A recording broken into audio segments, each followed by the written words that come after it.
আজকের এই কচি লাউটা দেখার পর আমার মায়ের হাতের লাউ রান্নার কথা মনে পড়ে যাচ্ছে।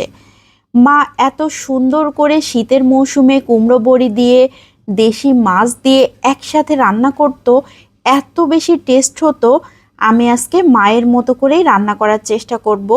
এই লাউ রান্নাটা হচ্ছে ঝিনাইদহ এলাকার খুবই জনপ্রিয় একটা তরকারি। লাউ রান্নার সময় কিন্তু লাউটা একদম গলে মিহি হয়ে যাবে, সেভাবেই রান্না করা হয়। আমি আজকে সেভাবেই চেষ্টা করব।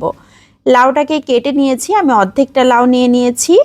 এখন চুলাতে প্যান বসিয়ে সয়াবিন তেল দিয়ে দিয়েছি 4 টেবিল চামচের মতো। কুমড়ো বড়িগুলোকে দিয়ে খুব ভালো করে ভেজে নিচ্ছি। কুমড়ো বড়ি একটু লাল লাল করে ভেজে নিলেই খেতে ভালো লাগে। আবারও একটু তেল দিয়ে দিলাম। অবশিষ্ট যে তেল ছিল তার মধ্যে দেশি কই মাছ দিয়ে দিয়েছি। কই মাছগুলোকে আমি আগেই লবণ হলুদ মাখিয়ে রেখে দিয়েছিলাম।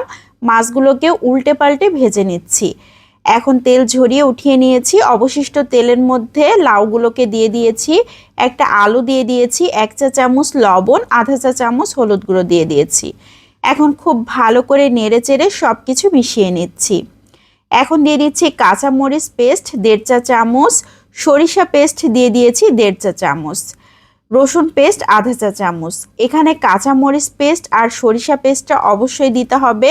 কাঁচামরিচের বদলে কেউ যদি চান শুকনা মরিচ দিতে, তাহলে কিন্তু পারফেক্ট টেস্টটা আর আসবে না। এই লাউ রান্নাটা আমাদের এলাকায় কাঁচামরিচ দিয়েই করা হয়। আমরা সব সময় কাঁচামরিচ দিয়েই করে থাকি। খেতে মাশাল্লাহ অনেক মজার হয়। আমি কিন্তু কোনো ধরনের পানি দেইনি, তারপরেও লাউ থেকে অনেকটাই পানি বের হয়েছে।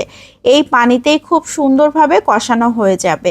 আমি আবারও ঢাকনা দিয়ে ঢেকে 5-6 মিনিট জাল করে নিচ্ছি। এরই মধ্যে লাউয়ের পানিও শুকিয়ে গিয়েছে, আবার লাউগুলো একদম সিদ্ধ হয়ে গিয়েছে। এখন অনবরত বেশ কিছুক্ষণ নেড়েচেড়ে লাউয়ের নিচের পানিটাও শুকিয়ে নিচ্ছি। এখন দিয়ে দিচ্ছি সেই ভেজে রাখা কুমড়ো বড়িগুলোকে দেবার পর আবারও অনবরত নাড়াচাড়া করে নিচ্ছি বেশ কিছুক্ষণ ধরে।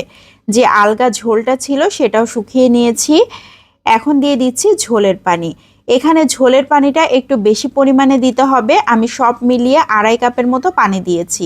কুমড়ো বড়িগুলো সিদ্ধ হবার জন্য পানি তো লাগবেই। কুমড়ো বড়িগুলো কিন্তু একদম দ্বিগুণ হয়ে যাবে ফুলে ফুলে। আর বড়ির তরকারিতে ঝোলের পরিমাণটা একটু বেশিই রাখতে হয়, না হলে পরে গিয়ে কিন্তু একদম এঁটে যায়, তখন আর খেতে ভালো লাগে না। বড়িগুলো এখনই দেখেন একদম ডাবল হয়ে গিয়েছে। এ পর্যায়ে আমি মাছগুলোকে দিয়ে দিচ্ছি।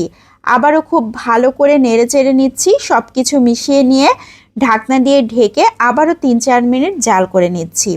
এরই মধ্যে তরকারিটা খুবই সুন্দর হয়ে গিয়েছে। আমি আবারও একটু নেড়ে চেড়ে নিচ্ছি, নিচ থেকে না হলে লেগে যেতে পারে। লাউটা একদম সিদ্ধ হয়ে গলে গিয়েছে। সব শেষে দিয়ে দিচ্ছি জিরা পেস্ট। জিরা পেস্টটা এরকম শেষের দিকে দিলে খুবই সুন্দর একটা স্মেল আসে। আর ঝোলটা যে যেমন পছন্দ সেভাবে রাখতে পারেন। আমি আবারও 2 মিনিট ঢাকনা দিয়ে ঢেকে রান্না করে নিচ্ছি। তাহলে জিরার সুন্দর স্মেলটা পুরো তরকারির সাথে মিশে যাবে। বড়িগুলো দেখেন কত সুন্দরভাবে সিদ্ধ হয়ে গিয়েছে। আমি একটা বড়ি ভেঙে শেয়ার করছি। বড়ির ভেতরটা একদম নরম হয়ে গিয়েছে, খুবই সফট, খেতে মাশাল্লাহ অনেক মজার হয়। রান্না একদম কমপ্লিট হয়ে গিয়েছে। আমি অনেকটা ঝোল রেখেছি, তারপরেও যখন ঠান্ডা হয়ে গিয়েছিল তখন কিন্তু ঝোল খুবই কমে গিয়েছিল। এই কারণে আপনারা আরও একটু বেশি করে ঝোল রাখতে পারেন। তো কেমন লাগলো সবাই জানাবেন। আজকের মতো বিদায় নিয়ে নিচ্ছি। আসসালামু আলাইকুম।